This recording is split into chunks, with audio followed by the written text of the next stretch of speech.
much for joining us on the second day of our virtual conference. I'm Angela Medina, and I'm the NSA Research Committee Chair. So welcome. Good morning to those of you on the West Coast. I know it might be a little early for you on a Sunday, but we're happy to see you. So today we're going to be showcasing 3 research projects. They're innovative, they're exciting, and they've all been approved by the NSA Research Committee. So what's important about that is, aside from going through the compulsory process of being reviewed by the respective universities' IRB or Institutional Review Board approval system, they've actually chosen to come through the NSA review process. It's an extra vetting process where the research committee not only ensures the soundness of the science of the project, but we also ensure that the project is safe for our NSA members to participate in. So it's really important. Additionally, we wanted to take this opportunity for you, the NSA members, just to see the important role that you play in moving the field of stuttering research forward. Before I introduce our first researcher, I would like to ask all of you to please put your questions in the chat. We have a Q&A scheduled for the end of the presentations. So please just put your comments and questions in the chat, and we will have an opportunity to get to them towards the end. So without further ado, it is my pleasure to introduce to you Ms. Robin Croft. She is a doctoral student at UT Austin, and she works with her doctoral advisor, Dr. Courtney Bird, in the Arthur M. Blank Center for Stuttering Education and Research. And what's great about Robin is that she was our 2020 recipient for the NSA Research Fund Award for her proposal on improving quality of life through an online self-compassion intervention. So without further ado, Robin, the floor is yours. Thank you so much, and thank you all for taking the time to be here. I really value the opportunity to be with all of you today. I'm going to go ahead and share my screen. All right, again, hello, and thank you so much for being here. My name is Robin Croft, and I am a speech and language pathologist and a doctoral student studying under the mentorship of Dr. Courtney Bird at the Arthur M. Blank Center for Stuttering Education and Research at the University of Texas at Austin. And today I'm very excited to present to you the research that Dr. Bird and I have conducted thus far on self-compassion and quality of life in adults who stutter. So first, I'd like to thank the NSA for helping to disseminate our survey, for allowing us to compensate participants through the Canadian Research Award, and of course to all of the adults who gave their time to participate.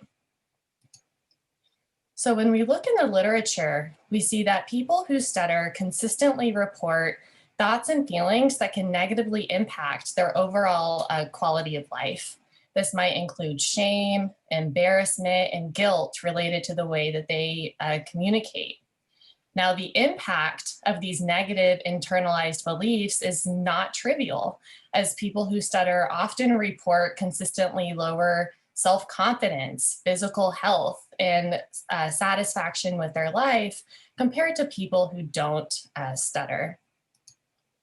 In the clinical setting, we see that these feelings of shame are often reflected in what adults who stutter share with us during the assessment and the treatment process. And here's just one example of that. Like, I know they wouldn't say it out loud, or at least like amongst my peers, but I just get this impression that when I do stutter, that people may think less of me, that it makes what I'm saying like less credible, that I don't come across as intelligent, and it's always been a source of shame for me, and I just want to just feel better about myself, like when it comes to communicating with people, and have it not be so much of an effort. So Like, Okay, so when we reflect on what Alexandra shared with us in that video, she shared a fear of judgment, a fear of being negatively evaluated by others based on the way that she talks. She shared feelings of shame. And finally, she shared, I just want to feel better about myself. And so that leads us to the question of how can we reduce the negative impact of stuttering on quality of life? And that led us to look into self-compassion. Research has shown that self-compassion can be critical for lessening distress and increasing people's resiliency to stress. So before we jump into the research, let's first define what self-compassion is as a construct. It's comprised of three primary components, the first of which is mindfulness. Mindfulness is a conscious awareness of thoughts and feelings, including those that are negative, without attaching to or over identifying with those feelings. The second component is self-kindness. Self-kindness takes the awareness of those thoughts and feelings and then responds to them in a kind and a caring way, similar to how one might respond to a good friend. It's the difference between telling yourself, why are you so incompetent? You blew that presentation, and instead saying, I know that presentation didn't go as you'd hoped. You did your best and that's enough. So there can be differences both in language and in tone and how we talk to ourselves. The third and final component is common humanity. Common humanity is the recognition that feeling insecure at times, feeling inadequate is a part of being human. It's the recognition that others have been and felt something similar. The contrast to this is feeling isolated and alone. So some of you might have heard about self-compassion or maybe even practiced it yourself. Others might be thinking, all right, this sounds warm and fuzzy, but show me the science. Does empirical evidence support the use of this technique? And what we see is that it does, that studies conducted across a variety of different groups, individuals with chronic pain and breast cancer, to those with social anxiety, or even no diagnosis at all. We see that higher self-compassion levels lead to increased psychosocial and psychological well-being, and decreased anxiety, rumination, and isolation. So if we recall that people who stutter often report increased feelings of shame, distress, and isolation, self-compassion seems to alleviate the very symptoms that threaten quality of life in adults who stutter. And so this led us to our first study, self-compassion and quality of life in adults who stutter, which you can find published in the American Journal of Speech and Language Pathology. For this project, our first research question asked whether self-compassion predicts the impact of stuttering on overall quality of life. And we hypothesized that higher self-compassion levels would predict a lower negative impact of their speech. Our second research question asked whether gender moderates differences in self-compassion across adults who stutter and those who don't. So again, based on previous research, we hypothesized that adults who stutter would report lower self-compassion levels compared to those who don't. And additionally, based on the dual stigma that females who stutter often face and what they report in the research, we hypothesized that females who stutter would report lower self-compassion levels compared to males. Our participants included 70 adults who stutter, as well as 70 adults who don't stutter, matched for age and matched for gender. With regards to the methods, we had all participants complete the self-compassion scale. This is a 26-item measure, and it's the most widely used measure of self-compassion to date. And in addition, our adults who stutter also completed the overall assessment of the speaker's experience of stuttering as a measure of the negative impact of their speech on overall quality of life. So with regards to the results, does self-compassion predict the impact of stuttering on overall quality of life? We found that it does. We found a significant negative linear relationship with total self-compassion score accounting for approximately 43% of the variance in the OASIS, in the overall assessment score. Now, visually, we can see that as self-compassion increases or goes up on the x-axis, the negative impact of stuttering, as indicated on the y-axis, goes down. So that supported our initial hypothesis. Moving on to the second research question, does gender moderate differences in self-compassion across adults who stutter and those who don't? We did not find any significant differences based on gender, based on being a person who stutters, and we did not find a significant interaction between the two. So that was actually different than what we initially thought would happen. So let's talk a little bit about what this means. Our results suggest that increasing mindful awareness of thoughts and feelings, responding to negative thoughts and feelings with kindness and concern, and relating negative thoughts and feelings to others, so in other words, increasing total self-compassion, can lead to a reduced negative impact of stuttering. It can lead to lower feelings of shame, of embarrassment, and of guilt. So clinically, the implications of this are twofold. One, this tells us that self-compassion may serve as a protective factor during treatment, that individuals who begin treatment with higher self-compassion levels may be at a lower risk for having a negative reaction to their speech. Additionally, self-compassion may be viewed as a complementary tool to techniques that are used already. So some techniques we know can be beneficial, yet voluntary stuttering, for example, that voluntary stuttering is useful with time. However, anecdotally, a lot of adults report difficulty at first using it. We hear a lot of judgmental language of, I should be able to do this more. I should be able to do it outside of this setting. So in that sense, self-compassion can really be a tool that's used to provide self-acceptance and encouragement, regardless of the goal being targeted. So our main takeaway from this first project is that self-compassion seems to play a critical role in reducing that negative impact. And that led us to our next step, which was really to identify what other factors contribute to this relationship between self-compassion and then impact. And also, how can we help adults who stutter to build this practice to increase their self-compassion levels in the therapy room and also in their daily life?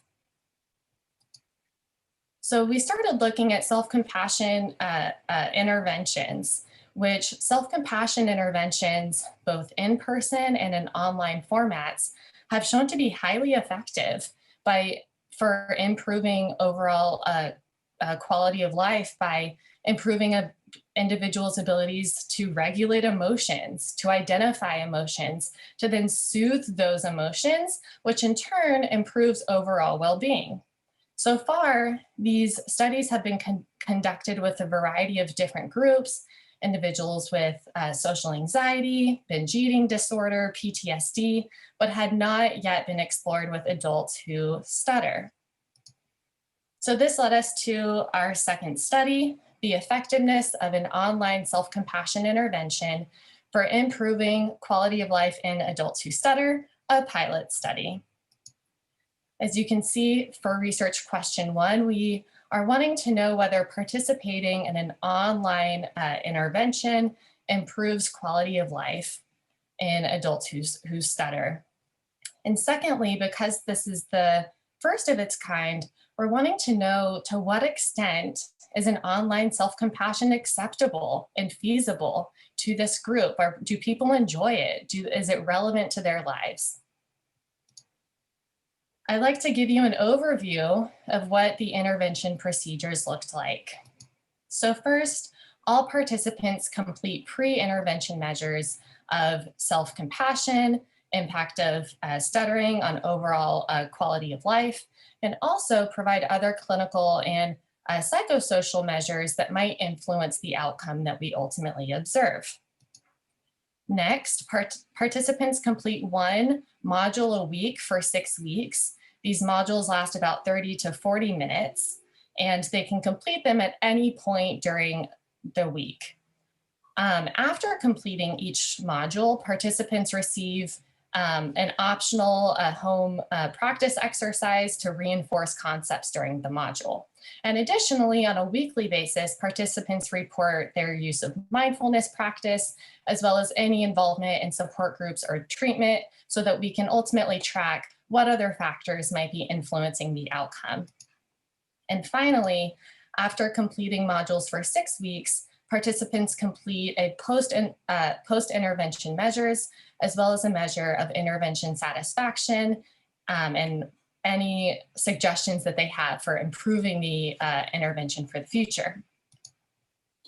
And importantly, all intervention activities are conducted online, so participants complete them remotely from the location of their choice. So how did we develop this?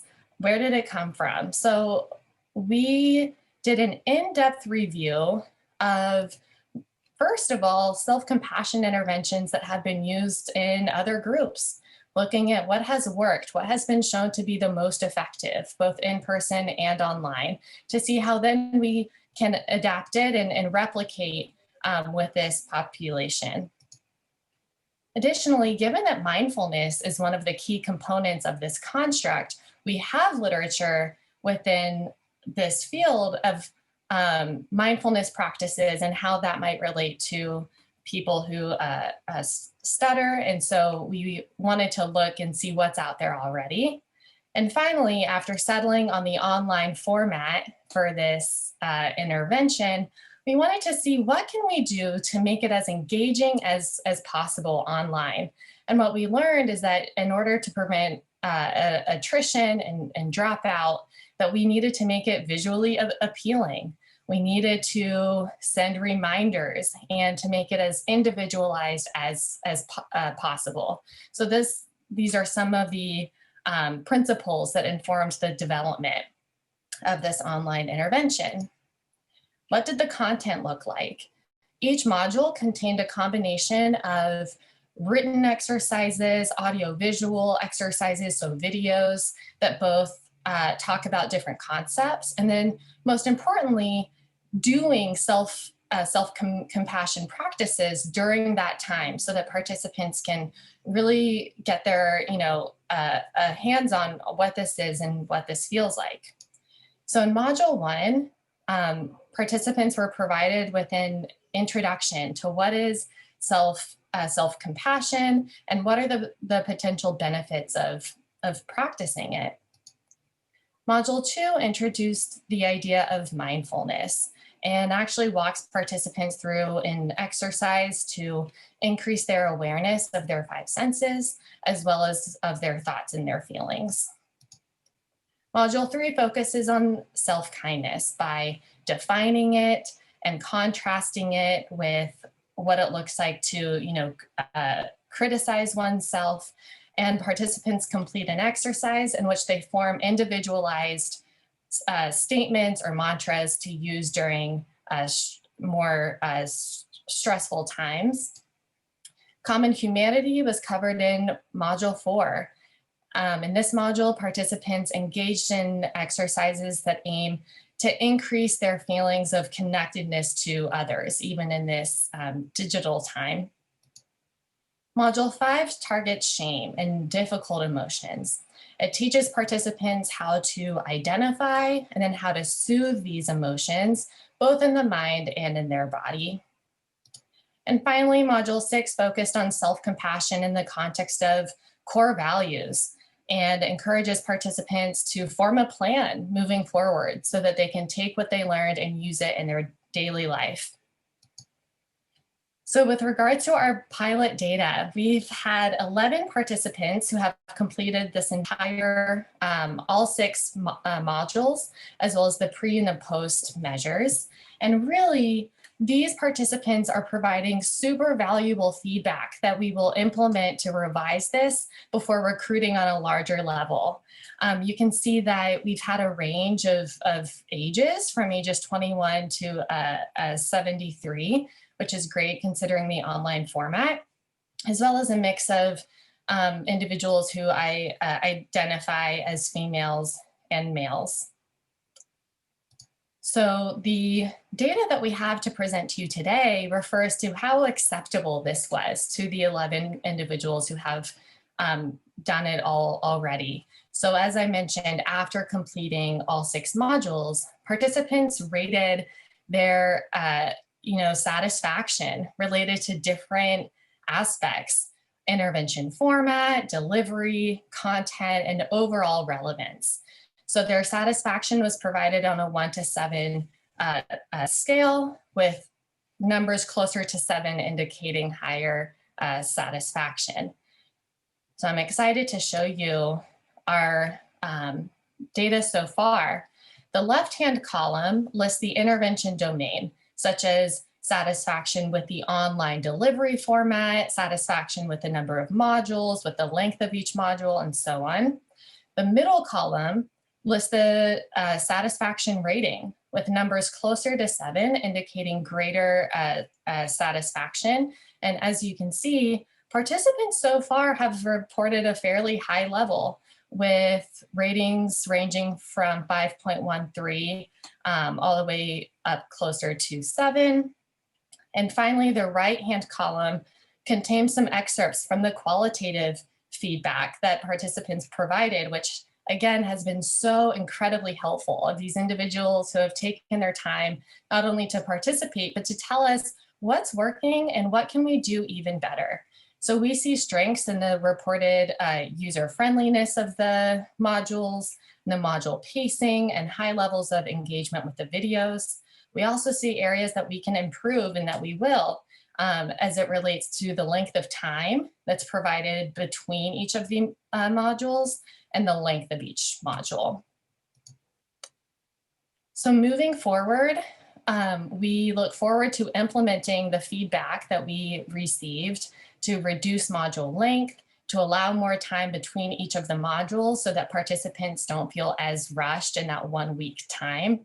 And many individuals shared that they really enjoyed what they were learning and would have liked more resources, more ways that they could follow up on their own practice. So we can certainly provide that. And finally, we look forward to recruiting even more adults so that we can complete more analyses and determine whether this intervention does improve quality of life in adults who stutter. Here are a few references that informed the research. And again, the NSA has been so supportive, and we couldn't have done this without all of you. And I thank all of you for taking the time to be here today. And that's all. Thank you so much. Thank you so much, Robin. I wish you a lot of success with the continuation of this project. It's very important work. Welcome to those of you who are just now joining us. Just as a reminder to our audience and to those of you who are coming in now, we're going to be doing the Q&A via the chat. So if you want to type in your questions to Robin, you're welcome to do so. We also have a slot of time following our last 2 presentations for Q&A. So without further ado, I'm going to introduce our next researcher, Ms. Megan Young. She is a doctoral student at UT Austin who's working under the advisement of Dr. Courtney Bird in the Arthur M. Blank Center for Stuttering Education and Research. And today she's going to be presenting work from her NSA Research Committee approved proposal entitled The Client's Perspective on Self-Disclosure. Megan, the floor is yours. Hello, everyone. I'm going to pull my slides up.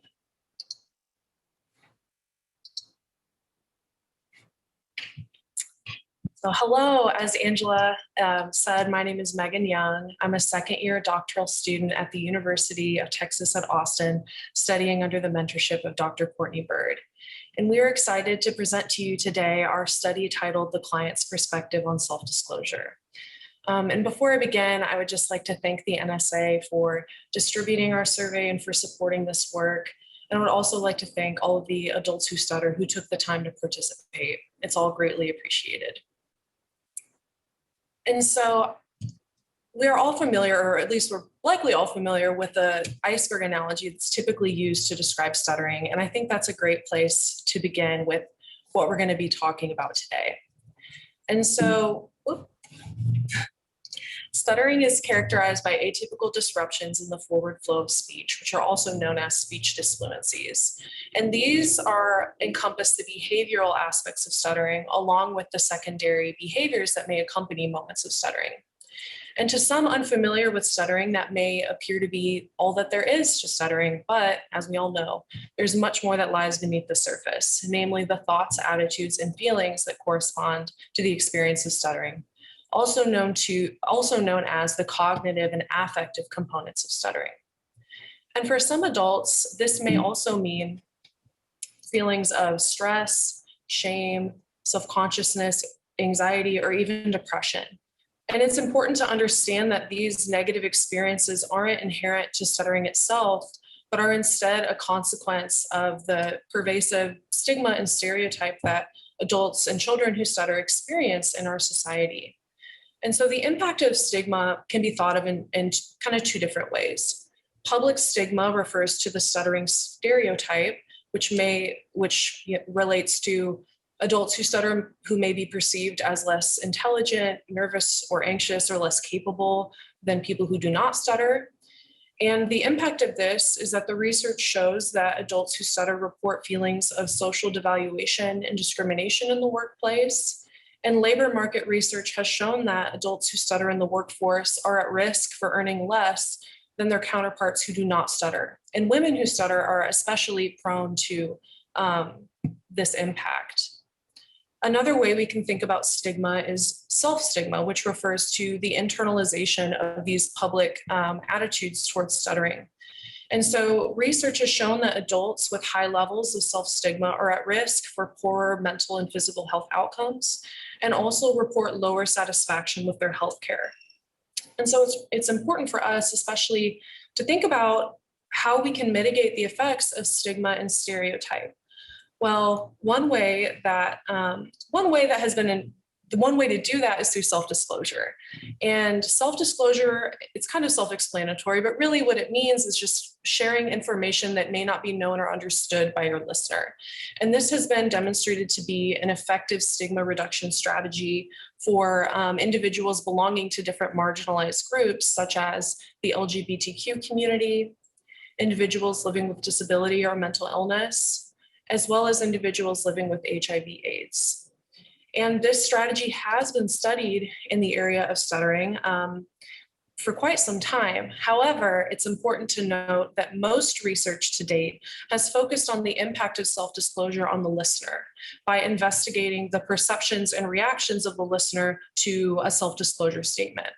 And so what we know is that the presence of a self-disclosure statement does exert a significantly more positive influence on the listener than not disclosing at all. And in addition to that, the use of an informative and neutral self-disclosure statement has a significantly more positive impact on the listener than a statement that is apologetic in nature. And in the case of using an apologetic self-disclosure statement, it's been shown that sometimes there isn't a difference between not even disclosing at all. And so, and this finding has been replicated in children who stutter, as well as a study published by Croft and Bird recently investigating attitudes towards self-disclosure statements in Israel. And so what about the impact of self-disclosure on the speaker? That is what our work is focused on, and we would like to learn more about. And to date, research that has investigated speaker-related outcomes of self-disclosure has demonstrated that adults who report an increased frequency of self-disclosure use, that is associated with greater self-reported quality of life. In a qualitative study investigating effective stuttering management, participants reported that self-disclosure provided them with a sense of freedom while speaking, as well as reduced the fear of negative listener response. And most recently, in a qualitative study published by Boyle and Gable using grounded theory methodology, they investigated the components of a disclosure event and concluded that the perceived outcome of a self-disclosure event will in turn influence future decisions to self-disclose.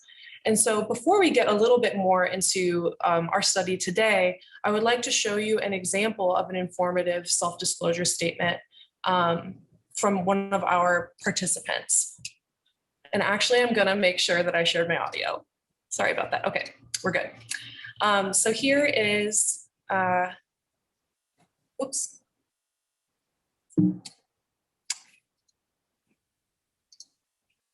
Thank you for your patience. Here is our video. Welcome, I'm Albert. I'm a student here at UT, and I'm also a person who stutters, which means that it may take me longer to say what I need to say, but nonetheless, I will say it. All right, so with that in mind, I'm gonna segue to our current research studies that we have initiated in order to further investigate how the adult who stutters perceives the benefits of self-disclosure. And so our first step in doing this was initiating a qualitative study where we interviewed 12 adults who stutter with experience self-disclosing across contexts and over time. And so the 12 adults that we interviewed had at least 6 months of experience implementing an informative self-disclosure statement, both inside and outside of the therapy context. And these interviews have been systematically analyzed using interpretative phenomenological analysis, which is a qualitative methodology that has been used in the health sciences and within the field of stuttering to better understand person-first experiences. And our outcomes that correspond to affective, behavioral, and cognitive domains are listed below, and I'll briefly review them. But the primary affective theme that we found was feelings of authenticity or being true to oneself through the experience of self-disclosing. Also reduced anxiety as well as increased confidence. In our behavioral domain, our primary theme was self-advocacy or stigma reduction, which we talked about earlier for the research reported for other groups at risk for stigmatization. Also ensuring effective communication and forming and strengthening relationships with others was another behavioral theme. For our cognitive outcomes, reframing negative thoughts and beliefs related to stuttering, as well as reducing mental burden were our themes. And reducing mental burden refers to shifting attention away from monitoring stuttering or worrying about stuttering, and instead being able to focus more of the content of the exchange at hand. And in order to extend this work, we designed a survey-based study in order to learn more about the experiences of adults who stutter in a larger and more geographically and experientially diverse sample. And so, guided by the question, what are the self-reported cognitive, affective, and behavioral outcomes of self-disclosure for adults who stutter? We designed a survey, and this survey was based on a previously published study by Bird and colleagues in 2016 that investigated the affective, behavioral, and cognitive aspects of voluntary stuttering experiences. And so to share with you a bit about our sample, we received 184 recorded responses in Qualtrics. 72 of those were excluded due to being partially completed, and 48 were excluded for one of the following reasons. If a participant reported a neurological origin of stuttering as opposed to developmental stuttering, if the participant had never self-disclosed or did not currently self-disclose, if the type of disclosure statement was not provided, or if the participant reported an apologetic disclosure statement. And that left us with 64 responses, 24 of those being participants who identified as female, 39 who identified as male, and one participant who identified as non-binary. And as you can see, our age range and our distribution of self-reported stuttering severity ratings are listed here, with most participants identifying with a moderate self-severity rating. All but one participant have had speech therapy at some point in their lives, and 45% had speech therapy in the previous year. Majority of respondents had experience disclosing both in therapy and outside of therapy, with all respondents having experience disclosing outside of therapy. And the majority reported self-disclosing at the beginning of an exchange. As for frequency of use, the majority of respondents reported using self-disclosure at least once a month. And so first I'll share with you our affective outcomes. And first we asked, what were your initial feelings about self-disclosure? And 75% of the sample reported feeling somewhat uncomfortable to uncomfortable with self-disclosure when they first learned about it. However, after self-disclosing, 84.3% of the sample reported feeling more relaxed in conversations.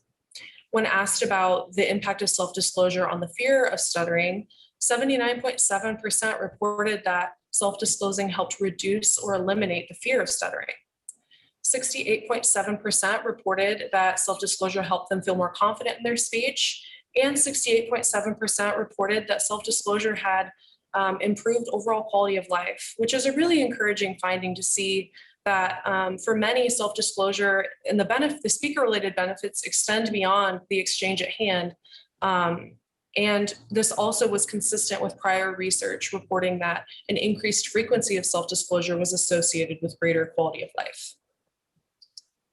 Our behavioral outcomes were a little bit more split, where 75% of adults reported that self-disclosure helped decrease the physical tension experienced during speech.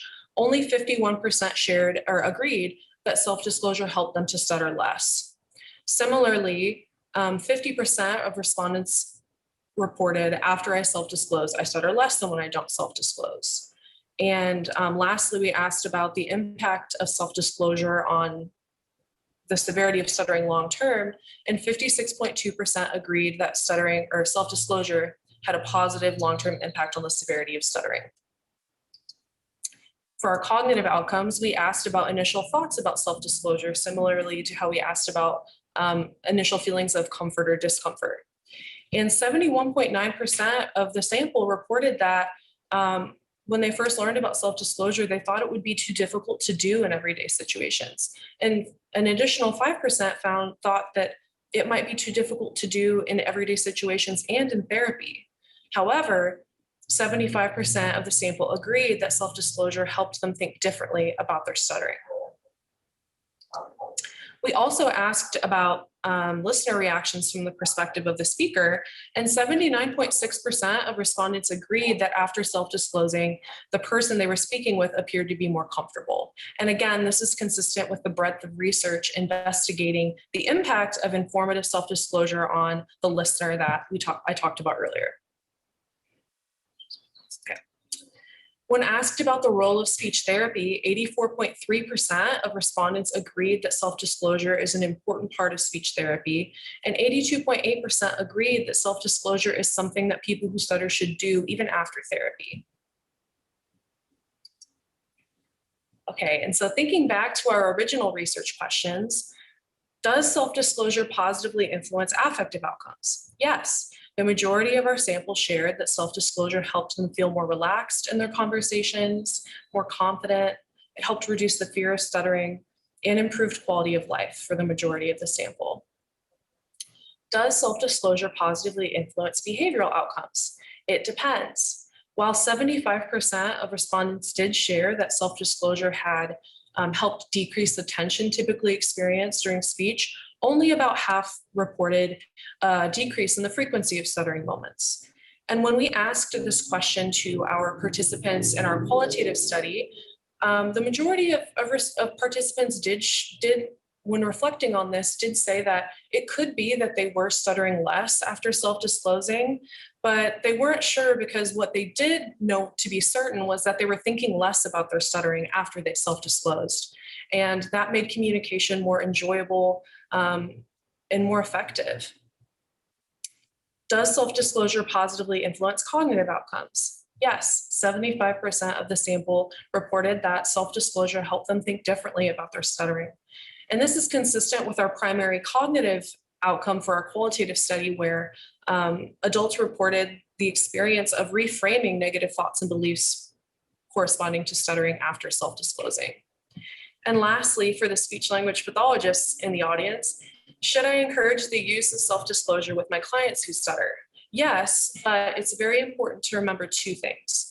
Number one, when you craft when you're helping your client craft their own authentic statement, it's vital to make sure that it is informative and neutral in nature. And with that, it's helpful to prepare clients with a statement that can be used in more formal situations, such as a presentation or an interview, as well as an informal setting, such as ordering coffee or meeting a new person. The second thing that's important to remember is the majority of respondents in our study reported feeling uncomfortable or that they thought self-disclosure would be too difficult to do when they first learned about it.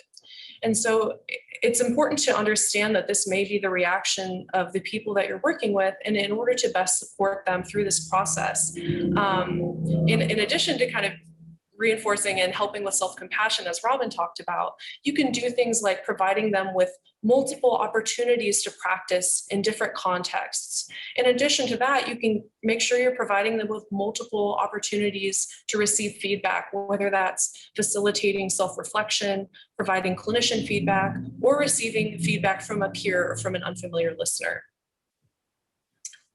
And that's all that I have for you today. Thank you so much for listening. Look through my references. And again, thank you to the NSA for their support and for the opportunity to be with you all today. And I'm happy to answer any questions at the end.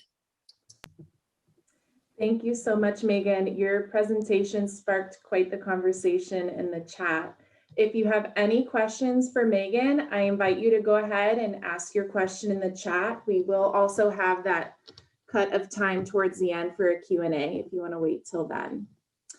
So moving on to our last researcher of the workshop, we have Dr. Seth Tishner joining us from Michigan State University, where he is a postdoctoral researcher. And today he's going to be presenting his NSA Research Committee approved work that he collaborated with Dr. Scott Yaris on, and it's entitled Better Understanding Individual Differences and Adverse Impact. Dr. Tishner? Hi, everyone. Can you guys hear me? And can you see my slides? Yes. Cool. Awesome. So like Angela said, my name is Seth Tishner. I am currently a postdoctoral researcher at Michigan State University in a, right now I'm working with a different researcher than Dr. Yaris. Dr. Yaris, he and I still work together. He was my PhD advisor, but currently I am in a postdoc position, meaning I do research with someone else. So I'm currently learning how to look at brains and investigate speech motor things. So it's really fun. But that's not what I'm here to talk to you today about. What I'm here to talk to you today about is my past and ongoing projects that investigate adverse impact related to stuttering with Dr. Yaris. And I should also say that I am someone who stutters. I am a speech language pathologist, and I do stuttering research. So if you can't understand what I say at any point in this, certainly let me know. I'm happy to say it again. Of course, click, nope. Can't advance my slides. There it goes. Okay, so what makes one person who stutters more negatively impacted by stuttering than someone else? Really, this is what we mean by the term adverse impact. So when I say adverse impact related to stuttering, really what I mean is everything that someone who stutters layers on top of the underlying stuttering condition that they can't change, right? So, and you'll see this in a few minutes. I have a slide on this, but certainly there are genetic neurophysiological differences that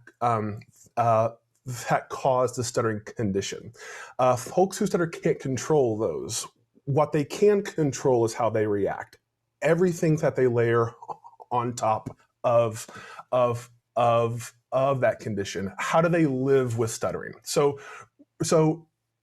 really, this is what we mean by adverse impact, and this is really the goal of this project. And certainly, you all at the NSA, and a lot of you I recognize, nice to see you.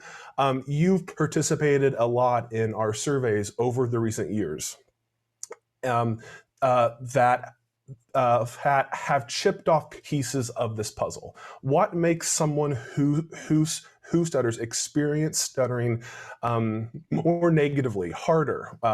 What makes their life more difficult than other people who stutter? Really, that's the goal of this research. So, why did we set out to do this? So three years ago now, Dr. Yaris and I realized that we, as clinicians, as a field of researchers investigating stuttering, we really don't know what large and heterogeneous samples of people who stutter experience. And because of that huge limitation, we can't look at individual differences in the experience of stuttering.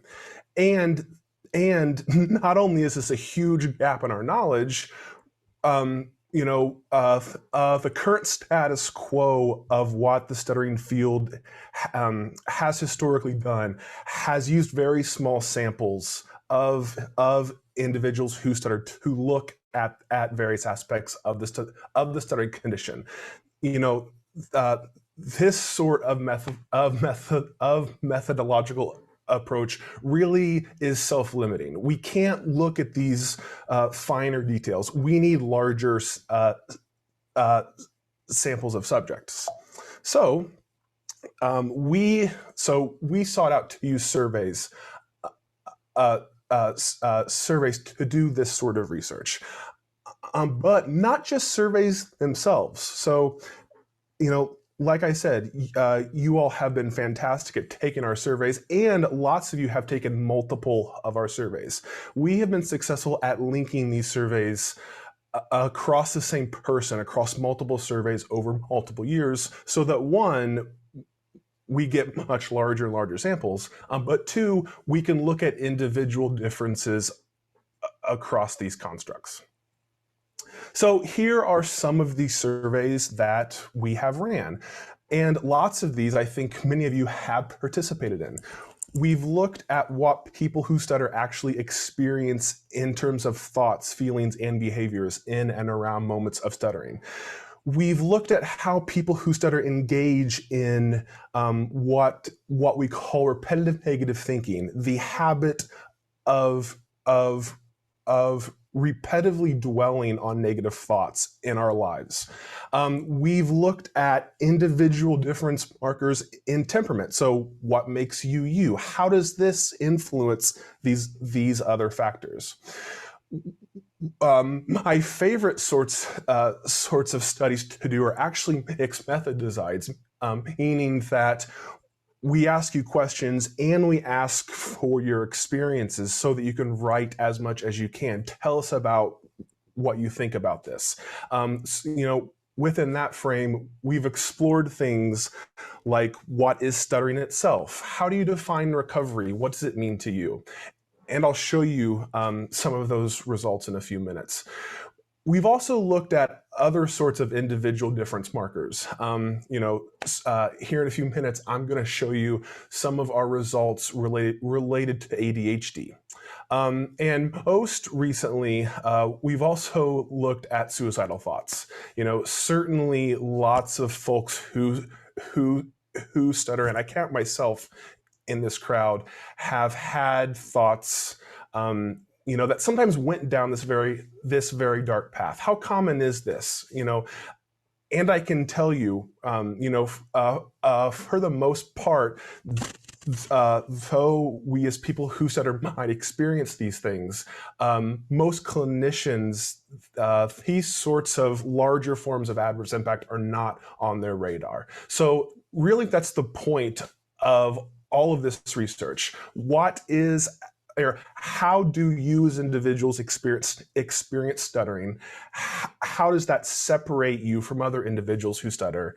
And how can we help clinicians really better understand stuttering and the individuals who are sitting across from them? So lots of these surveys are already finished and they're published. Some of them are actually brand new and we're still collecting data on. So we're looking at differences in the emotional regulation processes, what the term severity really means. Severity is a term that gets thrown around all the time. What do you as adults who stutter really mean by the term severity? And since the pandemic is ongoing, we're also exploring social isolation related to stuttering. Are people who stutter more prone to social isolation than the general public? We also have new surveys coming down the pipe, and I'll talk a little bit about that in a second too. So what I want to do is spend 5 to 10 minutes here, and I know we're running out of time, but really I want to show you what you have helped us understand. So this figure in front of you comes from a paper by Dr. Yaris and Bob Kwiesel. He's also someone who stutters, published in 2004. This is called the International Classification of Functioning Disability and Health as it applies to stuttering. So from 2004 through a few years ago, this is how researchers and clinicians conceptualized the stuttering condition. Certainly, there's something that causes stuttering. Here in this slide, this is what we call the presumed etiology. That directly leads to overt moments of stuttering, prolongations, repetitions, and blocks. Then, how a person reacts and how they limit themselves, really is what we call adverse impact. Everything that they're layering on top. Through your responses of telling us what stuttering is, we found that really this model, yes, overall, Scott and Bob did a pretty good job of conceptualizing what stuttering is, yet you guys helped us much more specifically define this. And the major difference in this updated model is that according to 502 people who stutter, the direct result of attempting to speak is not repetitions, prolongations, of blocks. Those are clearly reactions that someone is using to regain control or attempt to not lose control in the first place. So really the core impairment is in stuttering is this feeling of when you go to speak, you feel like you're stuck. You feel like you're slipping on ice on a slippy sidewalk. So you've helped us better understand what the stuttering condition is. You have also helped us better understand individual differences in how people who stutter experience stuttering. This figure here is just an example from a paper that Scott and I published a year and a half ago, showing that folks who never have not stuttering as a goal when speaking, who were very open about stuttering, who say what they want to say regardless of how it sounds, they experience stuttering fundamentally different from folks who are on this other end of the spectrum, who are trying everything they can to do to so that they can stay fluent, right? This figure on your screen shows you predicted probabilities. So So for example, uh, looking at that first one in the second row, I feel embarrassed. Someone who never has not stuttering as a goal when speaking. So someone who is always very, very open about stuttering, they're most likely to rarely or sometimes feel embarrassed. And you can see that from that red line there. Someone on the other end of the spectrum who's always trying to be very fluent, they're always feeling embarrassed. So again, you're helping us understand that people who stutter are not this homogeneous group. What makes you matters. And we're helping clinicians better understand that. You have also helped us better understand what the term recovery means. And I know that I'm speaking to a group of mostly people who stutter like myself. And certainly this seems a little bit self-evident, right? Yet to the majority of speech language pathologists and researchers in the field who research stuttering, recovery means someone who's fluent.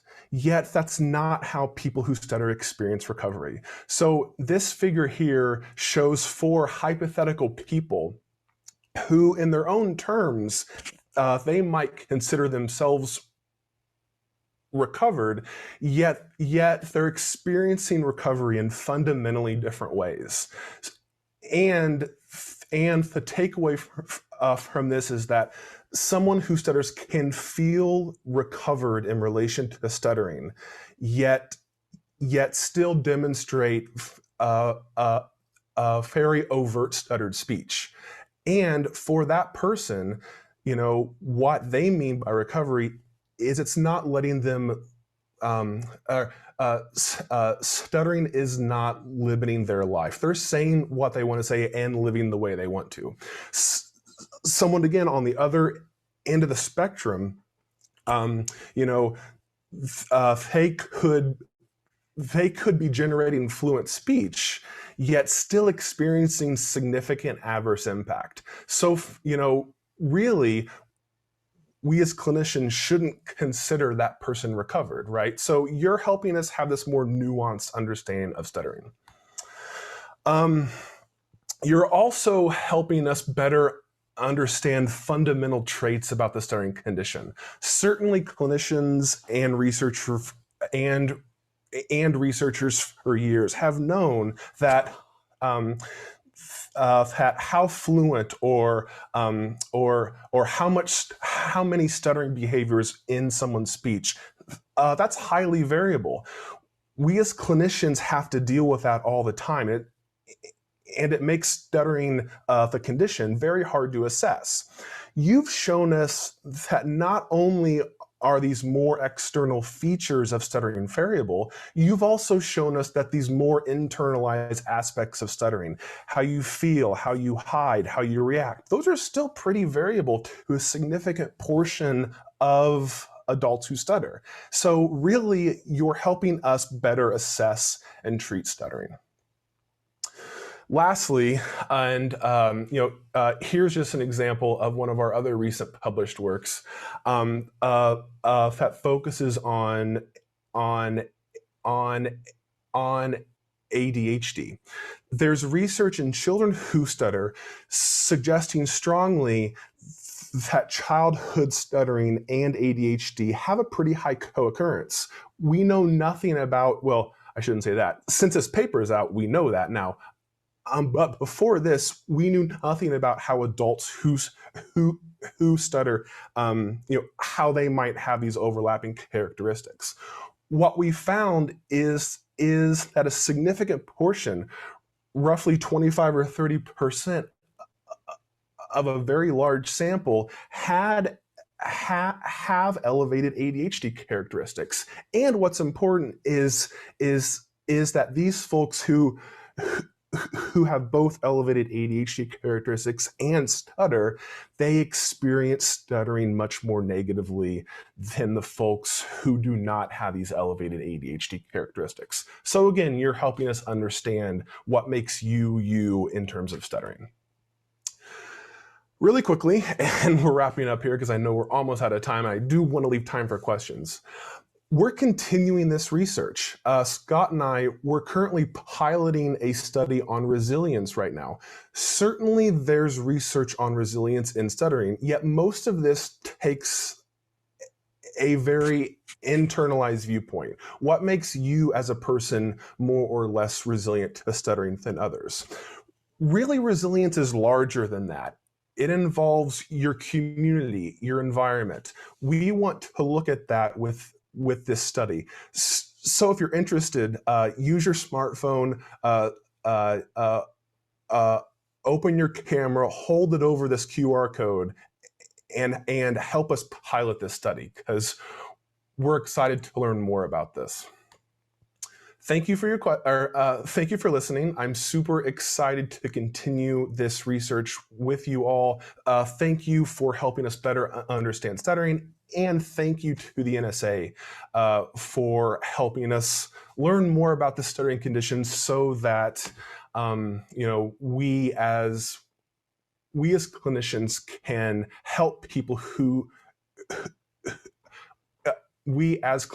better help people who stutter, and we as people who stutter can help better understand ourselves and what we're going through.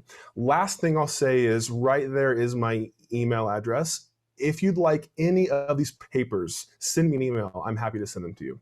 Thank you very much. Thank you so much, Seth. Those findings are super powerful. Thank you for sharing them with us today. And thank you for demonstrating how our NSA members help make stuff like this a reality, truly improving what we know about stuttering by participating in these studies. So thank you. Thank you all.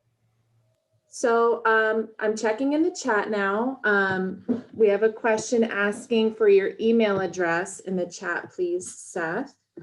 And we had a question for Megan. So I'm going to read it. It was one of the earlier questions from Daniel. Megan, what if a person who stutters self-disclose, but their anxiety is still just as present? In other words, the person discloses and listener knows what to expect, but the person who stutters is still hyper-focused on their speech for whatever reason. Megan, I'm going to turn it over to you. I think that's a great question. And I guess the first thing I'll say is that doesn't mean that you self-disclose like anything went wrong, or there was anything kind of wrong that happened there.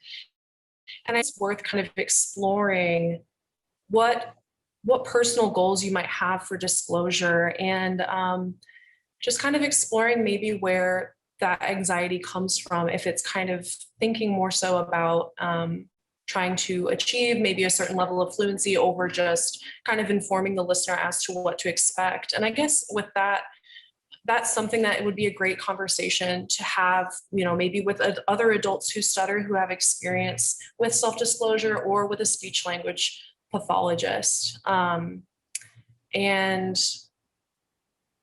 yeah, I just think that's a good thing to be observant of, that I think through kind of thinking through that, you can help kind of shift maybe focus away from thinking about speech onto the content of the conversation. But so yeah, I hope that's a helpful answer.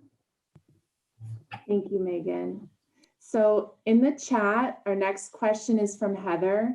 Seth, can the elevated ADHD behaviors come from a lifetime of micro traumas, or that may be seen in developmental trauma? So I was halfway through typing a response. So I'll just read what I was halfway done writing. Okay. So first, super good question. So I have two thoughts. First, I think it's very plausible that there are overlapping neurophysiological brain networks between stuttering and ADHD. We're finding more and more that higher level cognitive skills, such as attention, directly play a role in the occurrence of stuttering and how someone stutters. Yet I think you're also correct, and I think it's very plausible that how someone lives their life, how those characteristics manifest, certainly is a function of, of their experiences that they've had in their life. So I think, yes, it's plausible, yet I think there's also something more deeper there too. Thank you. I think everybody did a really good job of answering the questions in the chat. So from what I can tell, we have all of our questions answered.